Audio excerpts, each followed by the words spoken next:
Hello? Hello? Hello? Dinig mo ako, Jan? Kamusta ka? Kamusta ka? Dito ko, okay naman. Oh, hindi ka papasok bukas? Pasok po, doon po ko na kay Buddy. Papasok ka sa eskwelahan? Apo. Okay. Hindi ko po. So, paano yung damit mo? Nakala kay Buddy ba eh. Paano mo kukunin? Dadaan po ko doon bukas maaga. Paano kung tulog pa siya? Nag-chat na po kami. Okay. Anong oras ang punta mo sa kanila? Maaga po, mga 4. Wala. Ang aga naman nun. Anong oras ba pasok mo? Alas 8. Mga 7 siguro.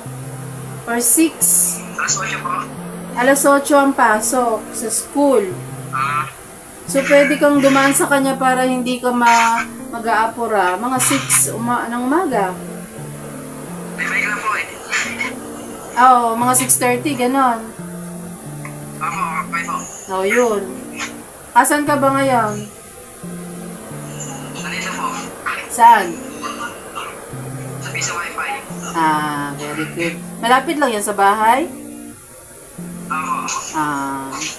Yung sa tindahan. Yung sa tindahan. Oo. Mahirap pala makipag-usap pag walang headset, no? Tinatapat mo sa tenga mo.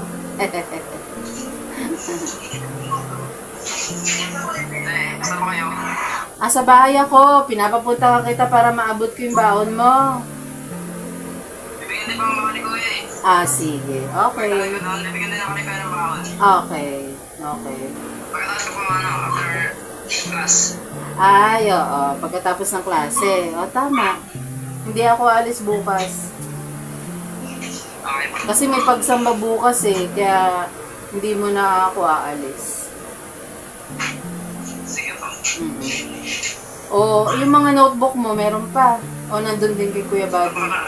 Po? Nasa bahay po, nasa bahay. Okay. Huwag kang huwag kang magpupuyat mag-alarm ka ha. Okay. Sige. Wala man, nanonood lang ako ng balita kay Duterte. Walang magawa. Tapos yung tawag edit. Umalis kasi ako. Tapos kakarating lang din, pagod, magpapahinga, ganyan. Okay po. Oo. Nandiyan ka pa. Ano po? Dito muna ako magpapanto. Okay. Ako na po dito. Okay. Uwi din po ako agad. Anong oras ka uwi?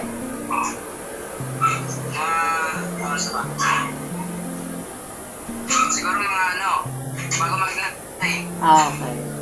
Huwag ka magpuyat kay maagang meet up niyo bukas ni Kuya Buddy. Ako. Doon ka na rin maliligo o bago ka umalis maligo ka na? Ako, pwede din.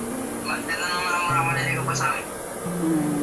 Titingin nga ako ng headset na kung may available pa akong extra. Ibigay ko na lang din sa'yo. Na? Para hindi hirap. Lakas-lakas na boses mo eh. Ano? Lakas-lakas mo na boses mo. Malakas ba? Hindi na naman ang bago niyo eh. Ano kasi, malakas yung tunog ng fan dito kaya hindi kita siguro masyadong marinig. Mag-ingat ka dyan ha. Huwag magpapagabi at bukas ay maaga ang pasok. Okay po, copy. Huwag magpupuyat. Okay po? Ako. Okay, sige. Salamat dyan. Kita tayo bukas ha. Talagang pare. Hanapin ko yung... After class. Okay, sige. Okay, bye-bye. Okay ate. Ingat. Thank you po, thank you. Bye-bye. Aral mabuti ha. Mag-ingat bukas ha. Pagpasok. Ako. Okay, sige. Bye-bye. Okay po. Ingat po ako sa pagbike na. Tama. Ingat. God bless. Bye-bye. Pakabait.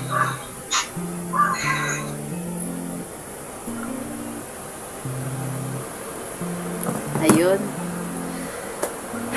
Finally, nakausap natin at na-confirm natin, papasok po si Kuya Jan bukas sa kanyang school. At may schedule po siya ng Thursday. Na po. Sana po ay tuloy-tuloy na po ito. At salamat po kay Kuya Buddy sa pag-alalay din po kay Kuya Jam. Kasi may mga naiwan pa pong gamit si Kuya Jan, no? Si John sa kanang Kuya Buddy, kaya kailangan niya pong makuha. Dahil nandun po yung mga ginagamit niya sa school. Yung white shirt, pantalon, yun, mga ganong bagay po. So, siguro yung rubber shoes, nandun din po. So, kailangan niya pong agaan. Na po, maraming salamat po sa pagsama niyo at patuloy na pagsubaybay po sa atin po mga ipinapalabas na video. Na po, ito po ay para sa inyong lahat. Para po sa ating lahat. Napakahalaga po na magkaroon po tayo ng update kung ano po ang ganap kay Kuya John, especially dahil po siya po yung tinututukan po natin, no, na wag pong masayang ang oras makapag-aral po. Sa abot ng ating mga kaya ay i-share po natin ang blessing. Na po, mag-share po tayo ng kung ano man po ang ating maitutulong. Ano po, moral support, financial, kung pagkain, ganyan po. Kung ano man po ang available na kaya po natin i-share. Ano po, kaya natin ipagkaloob kay Kuya John. Ano po, sa kanilang mag-ina. Muli po, maraming salamat. Good vibes lang po araw-araw. Spread love araw-araw dito po sa Kavams Official and Every Vlogs family. Bye! God bless po.